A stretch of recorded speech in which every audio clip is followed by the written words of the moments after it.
think love is always found in the big celebrations.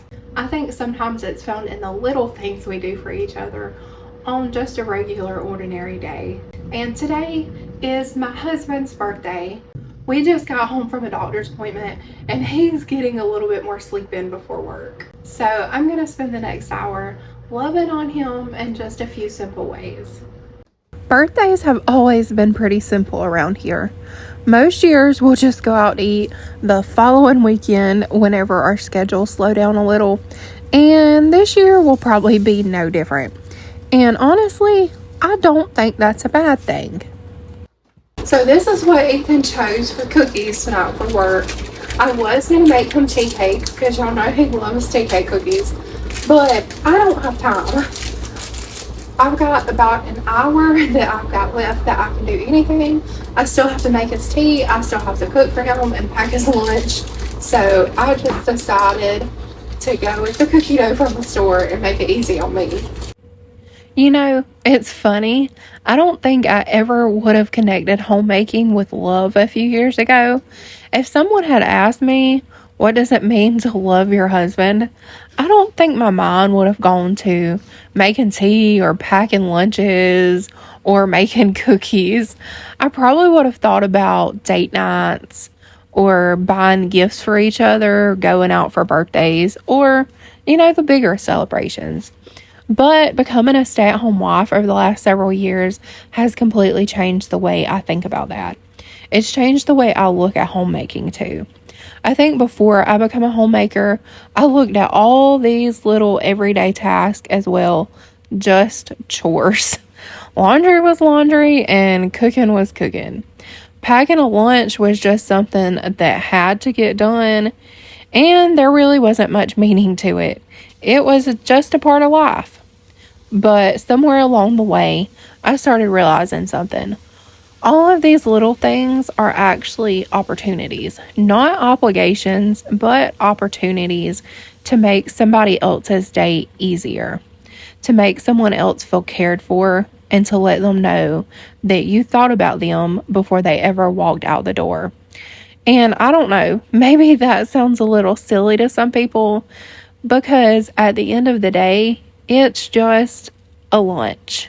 It's just cookies. It's just tea. But I don't really think that's what it's all about. I think it's about what those things communicate.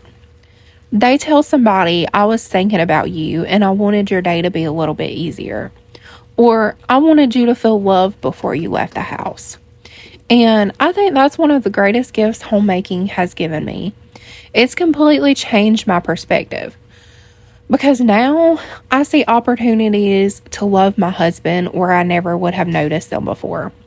It's funny because birthdays have honestly never been a huge production around here.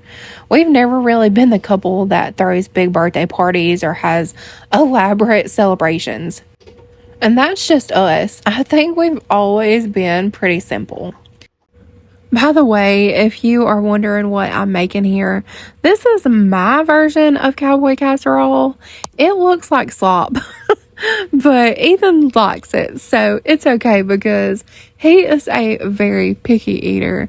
And don't worry, I do end up draining the grease off after I kind of cook the potatoes and stuff in it. But anyway, but I don't think simple is a bad thing. If anything, I think simple has taught me to appreciate the little things more, because when you aren't waiting on one big celebration, you start noticing all the little opportunities in between. And one thing I've also realized is that homemaking looks different for every family. For us, it's just me, Ethan, and our 5 dogs in our house, and that's our little family. Some people are packing lunches for their kids every morning, and some people are taking care of aging parents, while some people are homemaking while working full-time outside the home. And some people are just in a season where they're living alone.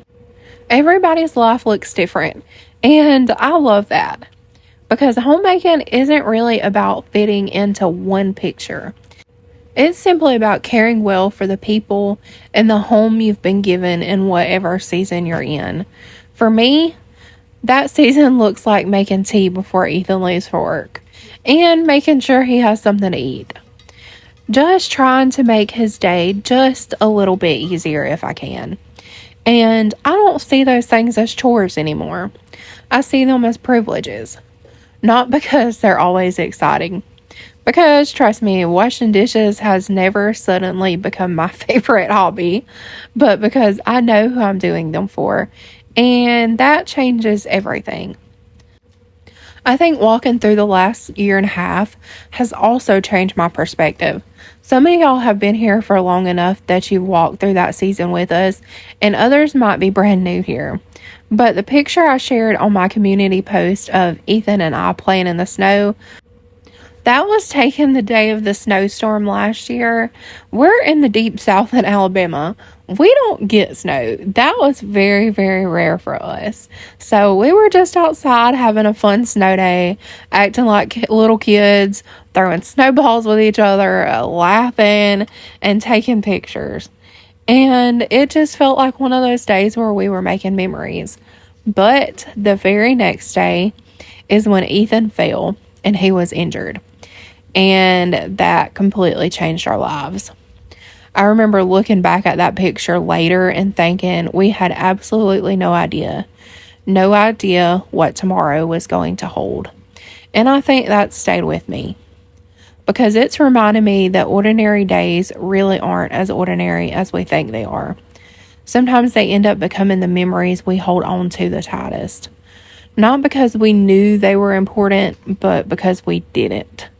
That's probably one of the biggest reasons I don't overlook these little opportunities anymore. I don't want to wait until anniversaries or birthdays to intentionally love the people in my life, because life happens in between those moments. Marriage happens and home happens in between those moments. Most of our lives are built on random days, just regular, ordinary afternoons, packing lunches, making tea, and folding laundry. Feeding 5 dogs that somehow always think they're starving. Those are the moments that my life are made up of. And honestly, I think that's really beautiful. And by the way, Ethan wanted me to tell y'all, thank y'all for all the happy birthday wishes on my community post. I don't think either one of us expected to see so many sweet messages. And we are so grateful for the little community we have on here. So if you took the time to leave him a happy birthday wish, thank you. It really meant a lot to both of us. And as I'm finishing everything up and getting ready for him to head to work, it just reminds me that homemaking really is an act of love. It's service to the ones you love. It's taking care of those in the home and pouring your all into making sure that they feel well loved. And nothing extravagant happened today. No big party, no fancy dinner, and no birthday cake. Just a pretty ordinary birthday around our house. But I wouldn't trade it for anything, because somewhere along the way, homemaking stopped being about keeping a clean house. And it started to become one of my favorite ways to love the people inside it. And I think that's something I'll always be grateful for.